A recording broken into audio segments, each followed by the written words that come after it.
I feel like So, I'm on an interview. oh no, it's all fun and informal. All right, welcome back to the Brain Pick with Nick and Vic. We have Shannon. She's our guest. Shannon. I'll let you introduce yourself. What do you do and all that. Sure. So I'm Shannon. So currently I'm on my third year of teaching, more specifically at an alternative school in Chicago. So essentially what that is, it's not a CPS school, like a Chicago public school, and it's not a private school. Alternative schools pretty much are more lenient as far as what the teachers can do. So we don't necessarily have to follow a certain curriculum. We don't have to follow certain standards to an extent. We kind of have the freedom to do in order to benefit the kids, because our population is different than maybe what some people are used to. We have a lot of discipline issues. That's typically the type of kids that come into our school. It's either discipline issues or maybe just a lower level in reading or math. Maybe they have attendance issues. So it's basically kids that couldn't really be successful in a normal, either public school or a normal private school, come to us. So that's where I'm at right now. I'm working with those types of students. So I'm sure it brings a lot of challenges, especially as far as maybe motivation, or if it's personal issues that kind of get in the way of, I guess school isn't their highest priority, right? Correct. Yeah. They kind of come to our school. Our school is kind of like a dropout recovery school. So we accept kids that tried a school out before us and they either got kicked out or they just didn't go, or it just didn't work for them. So they come to us. Very little motivation. So that's definitely a challenge because they don't want to be there. We're like the last chance for them. Mm-hmm. Yeah. So what kind of methods, or would you say you have like a certain teaching method, or it's case by case, or how would you kind of? I mean, it's definitely case by case. There's definitely things that are consistent with everyone. So as far as discipline, because honestly, that's probably the biggest issue with some of the kids that we get, with a lot of the kids that we get. So the main thing with that, as far as what I do, you just have to be so consistent. You can't leave any surprises for them. More specifically, in the beginning of the year, I'm going to have to do it soon because school starts next week. But right in the beginning, you have to go over the rules and expectations, and you kind of have to be very I don't know, your tone has to be very strong, and you have to just have a lot of confidence and be almost a little scary. You don't want to scare the kids, but a little bit, but it's only because they need to respect you right away and not try to test the waters. Obviously I don't stick with that tone when I'm teaching, because no one likes a very strong tone when you're teaching. You got to be fun and engaging, but you got to do that at first to kind of show them that don't mess around really. However, because these kids are kind of extreme with discipline, people are going to test it out, and you just got to take it kid by kid. So a lot of times either maybe just a write-up, maybe I kick them out of the class completely, maybe it's just changing seats, just maybe having a different assignment for them. But you have to be consistent. You can't do it for one kid and the next day not do it for another one, because I've noticed from other teachers that the kids catch on to that, and they're not going to respect your rules after they see you're just kind of picking and choosing, and then they just kind of be disrespectful even more because they know you're not taking it seriously. Mm-hmm. So I think that's a big one, being consistent. Another one is just having an actual classroom routine. This one, I did not figure this one out for a while, unfortunately. So my first year was a little rough. But having a bell ringer right when they come in, they know exactly what to do. Having all the supplies in the same exact area, having the homework turn-in pile in the same exact spot, and they know they have to turn in right before they leave. Because if you don't have that routine, and for these kids, they're going to get confused. They're going to start walking around, and then when they walk around, they're going to start chatting with students, and then it just throws everything off, and you can't get them focused again, because it's me against a big group of kids. So once they start chatting and I can't get them under control, then it's game over. So that I notice is a big one. Just simple things like having a bell ringer every morning, having them take out their notebook at a certain time, having the homework bin in a certain area, simple things like that. Did you learn that over the 3 years? I learned it probably my first year, because I wasn't a big like bell ringer person. I kind of just like sat there. They could talk for a little bit, because I think talking is a big part of school. Like you need to build those social skills and, you know, get friends and whatnot. So I never did that in the beginning, because I think they should talk to each other, but it got way out of hand. So then these next 2 years, and I'm going to do it this year, I have more of a routine with it, because found out the bad way. It's a little different. We're not in the same profession, but I feel like there's a certain amount of teaching / kind of setting ground rules as far as in the training room. Because like we're working with a lot of guys that are a little bit older. They're not forced to be in the training room, so there's different dynamics. But I think it's a good thing to appreciate as far as like coming in, and it's not like they don't walk into the training room and they don't know what they're going to get. It's like you want to be somewhat consistent, and also if we're going to be teaching some autonomy as well, it's kind of like if you have like a set system that they can at least kind of go off of. So if like Nick, if we're talking like, okay, do some mobility work, some warm up stuff, like whatever it is, to where we're like kind of putting the keys in their hands and letting them like roll with it. So I think that's at least a good way, like with the younger kids too, to where it's dialed down to not where it's like, oh, I have no idea what I should be doing right now. It's like, okay, I've noticed patterns, and then you can go from there. Yeah, just like, and it also, that's a good point, because it just like makes everyone comfortable because they know what they're supposed to be doing. So then I think it just limits a lot of things that could go wrong. Mm-hmm. Well, routine and consistency, I would say, is huge. Like I start realizing that big time. Even like you said, Shannon, creating expectations really well. And that's something I've learned this year, is to be very clear with what you're having as expectations for the person. And that's something I definitely need to work on and get a little more direct with. But I think overall, like you said, routine, consistency is huge for anywhere. Yeah.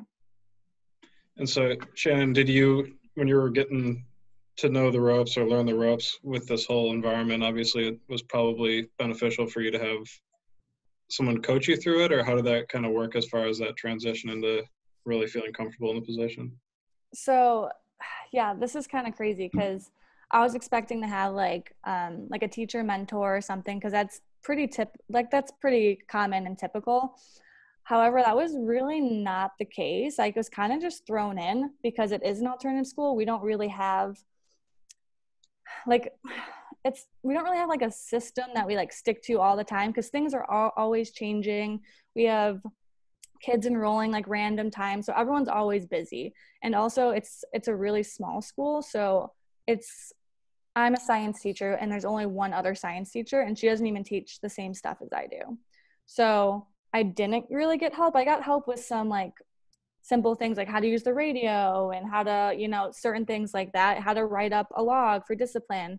But as far as how to help with my like classroom management and like certain teaching styles, I was just thrown into it. So that's why the first year was it was a really big learning experience. It was not what I was expecting. It was so difficult, but a lot of it is just, it's almost a good thing though, because I got to like practice different strategies. I wasn't told what one thing that works for one person that might not have worked for me.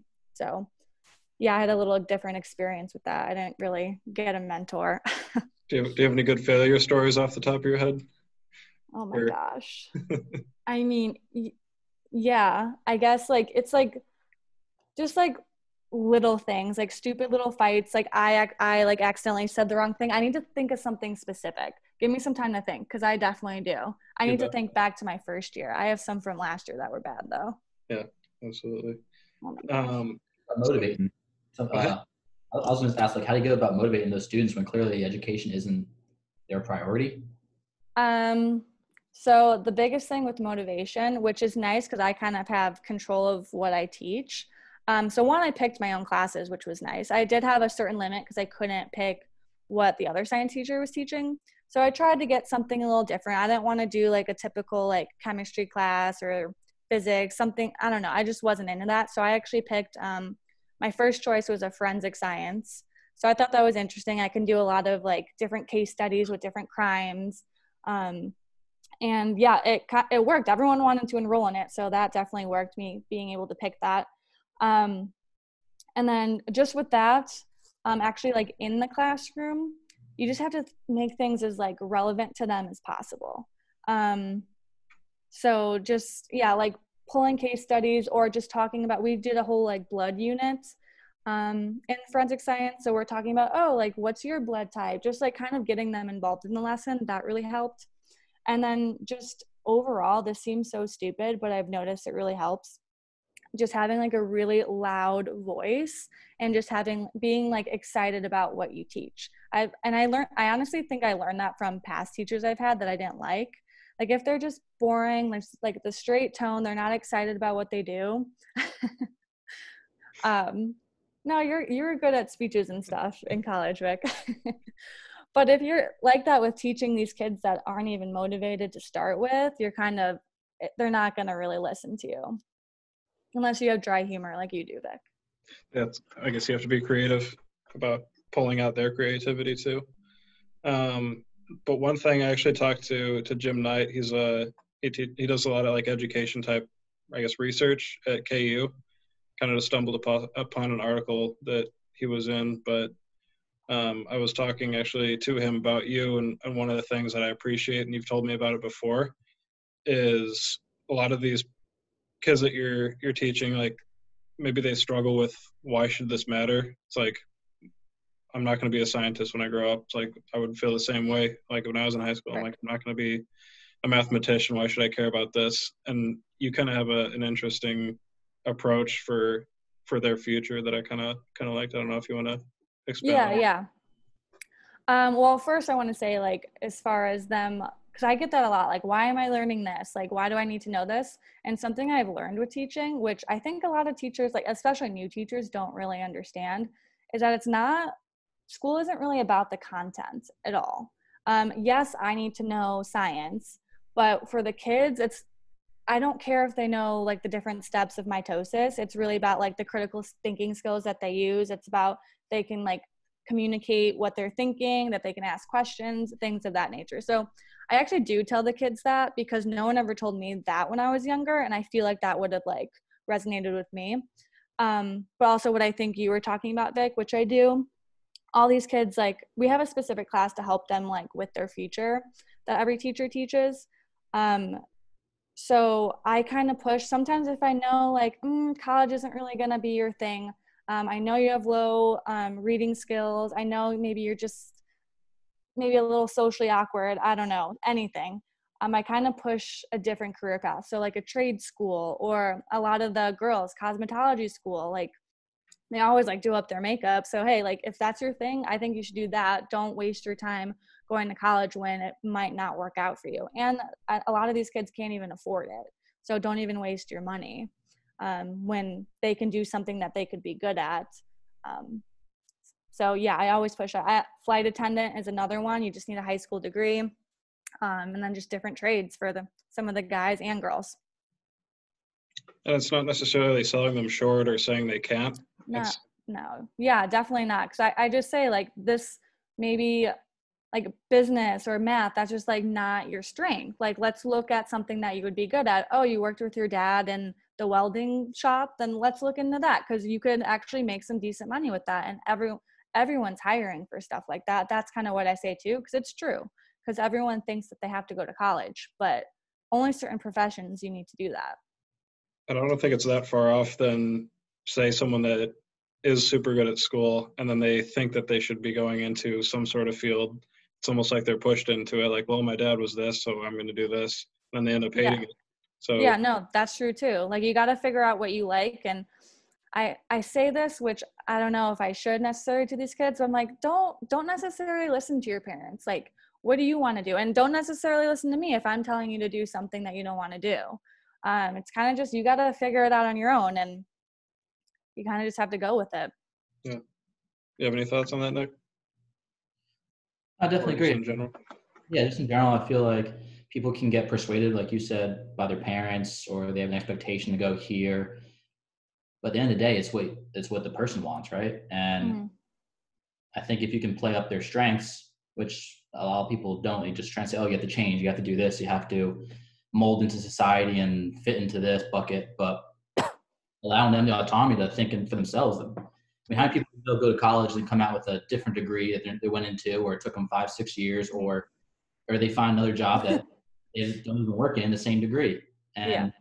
And if college is not in their future and they know they want to work at their family's welding company, or they want to, I don't know, do whatever it might be, then why waste, 20 grand if they go to like community college or whatever it is, just to jump right into it. Mm-hmm. And I think another thing that people think going to college means that you can make more money. Also not the case. So I always have to tell them, because they had like this dream in their head, which I don't know where they got it from, but I'm going to go to college. I'm going to go to med school and make so much money. No, that's not necessarily the case. It's very expensive, and like debt and everything like that. And also some careers, when you go to college, you don't even make that much. So you can make a lot more money with not having to pay for college and just going straight into a trade like right away. Yeah, both my parents, I mean, now they can't do it, but they're both police officers, and they didn't need college to go into it. Like, I was the first person in my family to go to college, a complete college at least, and they were very well for themselves. Like, and that's one thing I'm very fortunate for. It's pretty badass to think that they were able to make what they made and not have a college degree. Yeah. Oh man, I almost lost my train of thought. So if we're talking about, shoot, I lost my train of thought. Come back to me. I got a question.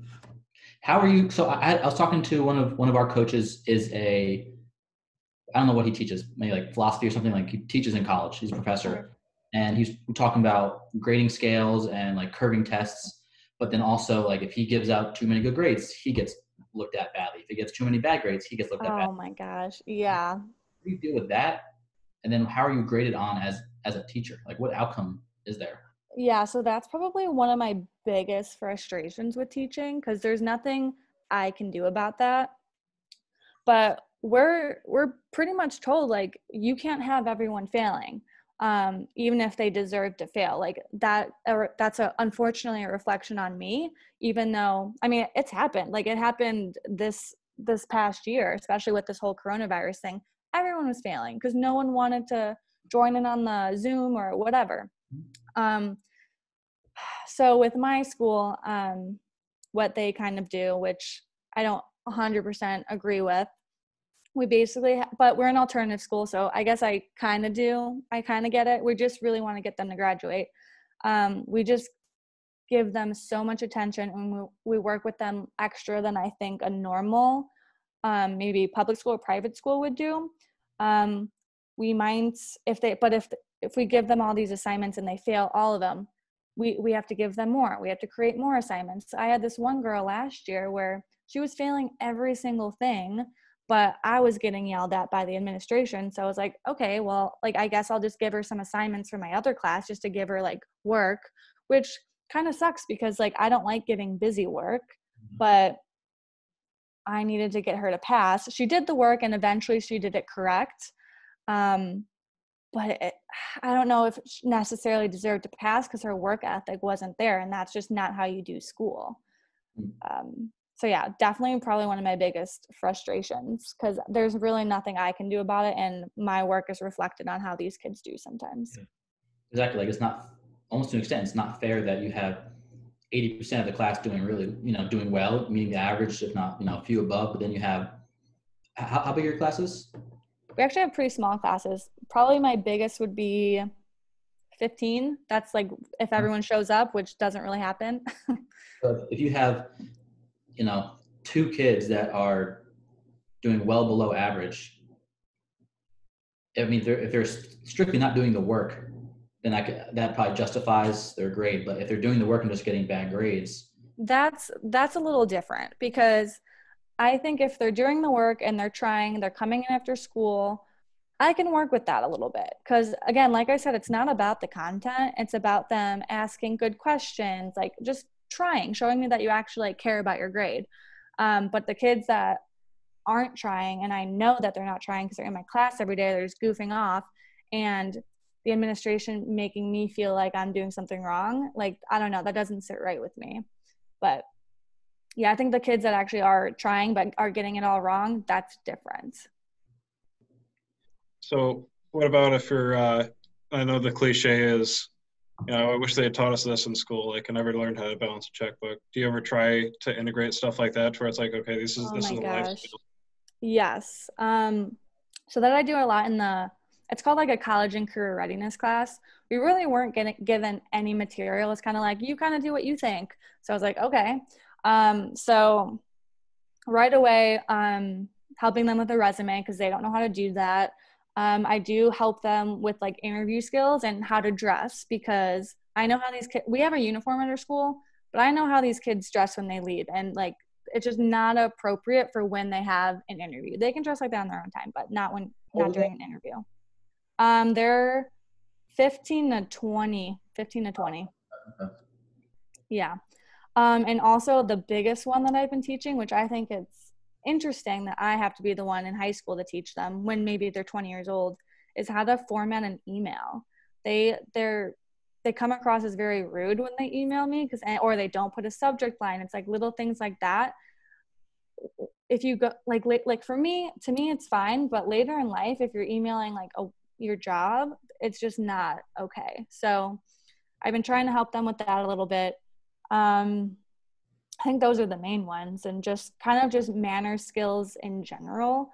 So no, like you got to say thank you or please, because unfortunately, a lot of these kids, like we've had parent teacher conferences, their parents don't even talk like that. So of course they're not going to talk like that. So I need to teach them. Any sort of financial or money management tips? I try. I personally don't. I'm not knowledgeable enough on that. I wish I was. I think that should be taught in school. I think that's actually. I think like we were talking, and I said I think manners should be taught in school. But my second one would be, like 401k. Like I didn't know, or in like mutual funds, things of that nature. I didn't know what any of that was until I got my job 3 years ago. Or just basic savings. Yeah, and because my parents taught me. I didn't like some of these. Their parents, like they don't know anything about that. So I think it should be taught in school. Yeah. But I touch on it, but I don't know enough. I don't want to lead them in the wrong direction. So I don't get into too much detail with it. So Nick, you wrote a book you said you wrote a book called Things I Wish I Knew. Shit. Try and keep it PG here. No. Is there anything that like you think of back in school where it's like, man, I wish we would have gone over this, would have given me a head start? I definitely agree with the finances for sure. The biggest one though is really just how to work with others.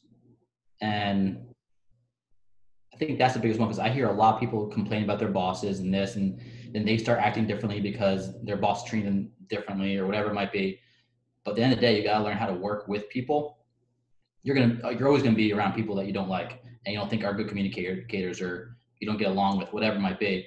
But you need to be able to basically brush that aside while you're working and then go home and, say whatever you want about them. But at work, at least be professional with that. Other than that, it was really just like the thought process. And so we weren't really taught that in school. Like we were taught rehab, which we think we had one class, honestly, in rehab, one or two. And understanding, like Shannon was saying, maybe it's not just, oh, can you regurgitate,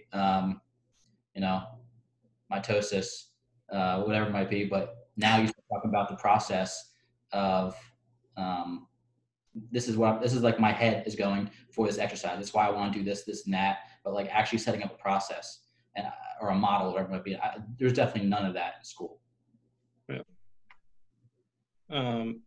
So Shannon, I'm in LA right now. This is Hollywood movie land.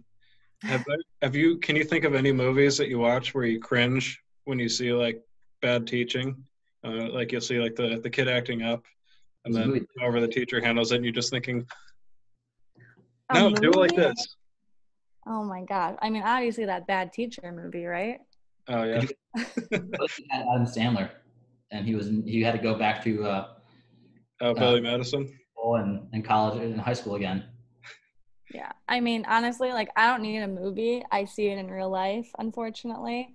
But yeah, I like some for I'm gonna give an example, kind of going back to how I don't really know much about 401ks. I do know a little, but not enough to kind of give a lot of details to the kids. But we have one teacher who is a consumer ed teacher, and he's kind of saying to these kids how, yeah, 401k, maybe it's not a good idea. Like it's like just saying like bad things about it, which I don't know, like I don't think it's necessarily that bad, but he's like telling kids one way rather than leaving it like you choose type thing, like kind of giving his opinion, what he does, rather than here's maybe the bad things about it, here are the good things.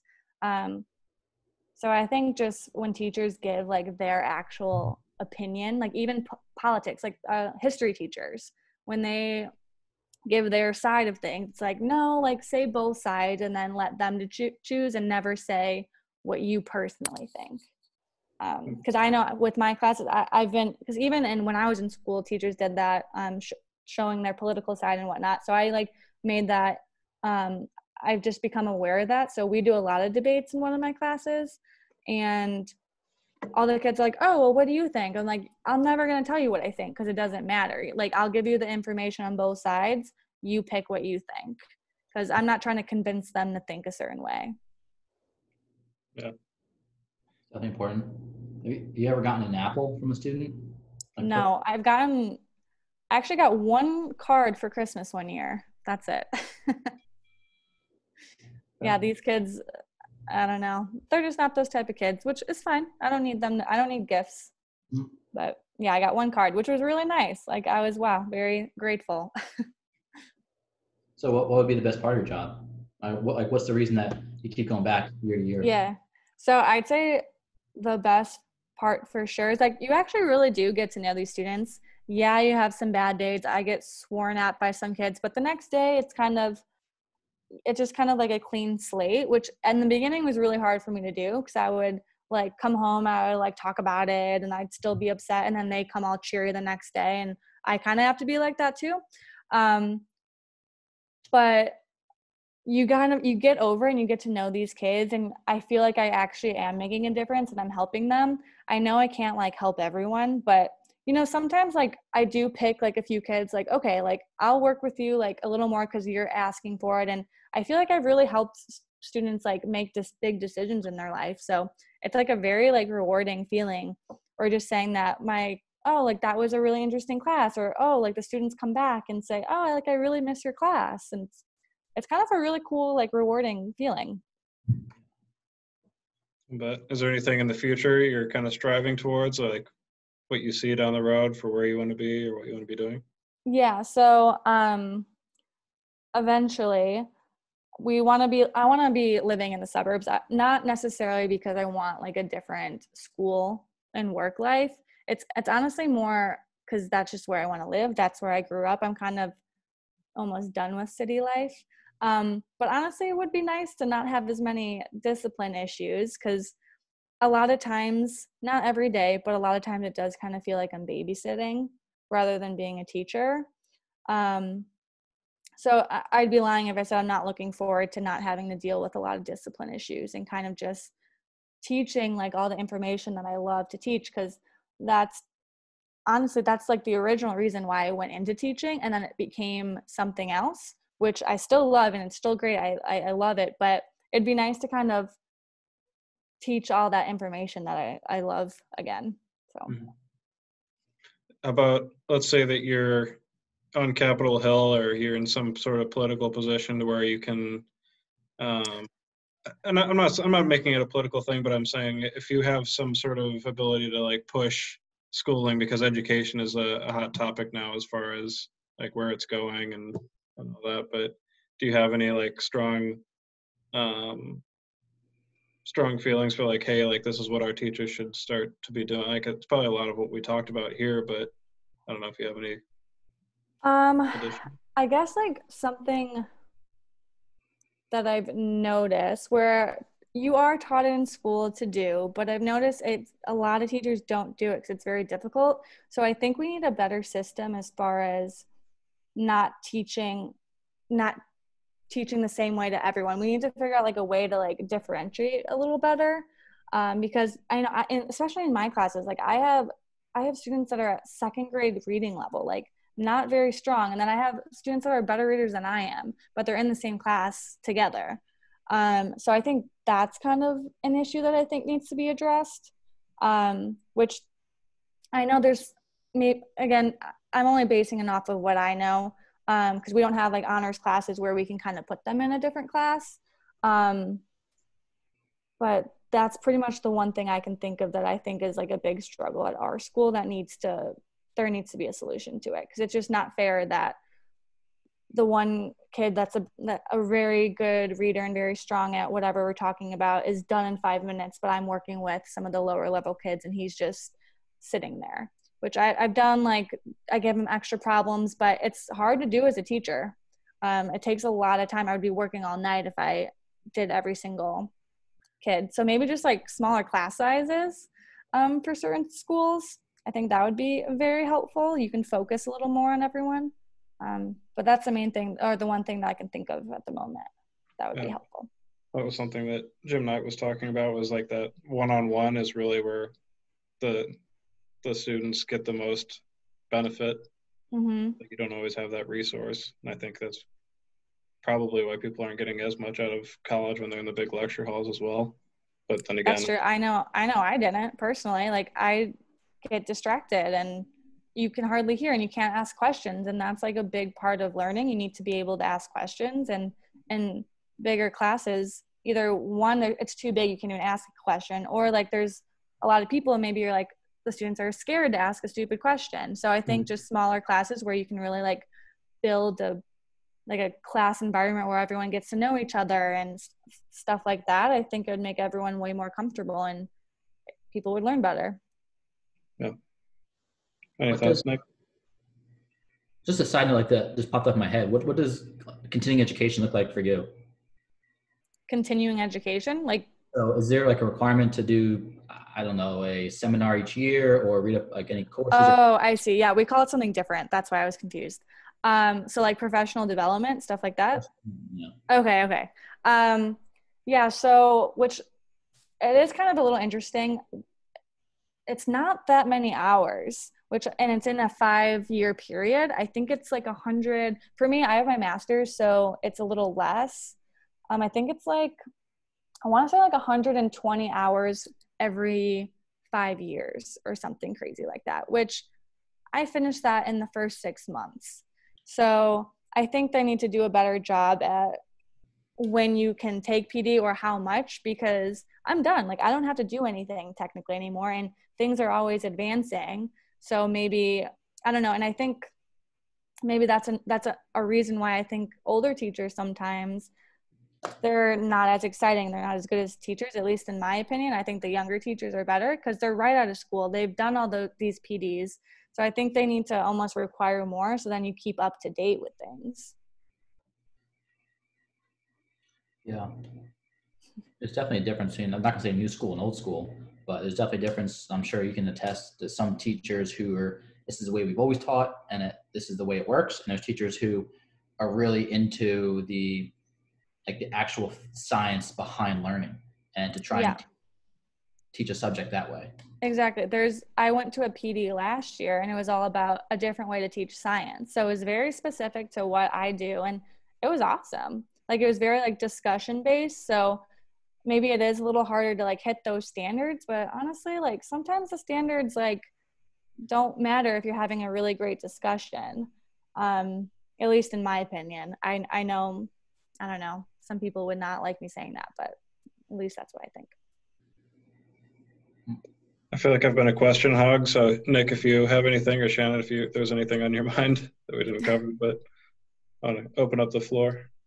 Do certain subject teachers act differently than other subject teachers? Like, you go, oh, that's such a math teacher. I mean, I think so. I don't know, like specifically on like the subjects. Yeah, the math teachers are kind of nerdy. That's definitely You said it. Yeah, I think like and I think honestly, maybe I'm just tooting my own horn here, but I'm technically an elective teacher. I'm not like a actual main course, so I think I'm a little more fun. And people like I'm like the fun class, but like I'm a cool mom. as far but like I'm not like their friend. I'm not like I am strict. I follow the rules, but I think I have fun content where they're actually interested in. So I think all of us elective teachers at the school, we kind of have a better rep. So it's just science, or is there a certain like? So yeah, technically I'm considered a science teacher, but I'm an elective teacher. So I teach, well, this year I have to teach 3 science classes, which I'm kind of freaking out about because I don't know if I can make like 2 is perfect because then I can focus on the 2. Adding a 3rd, I can't make them all perfect, but I'm teaching forensic science.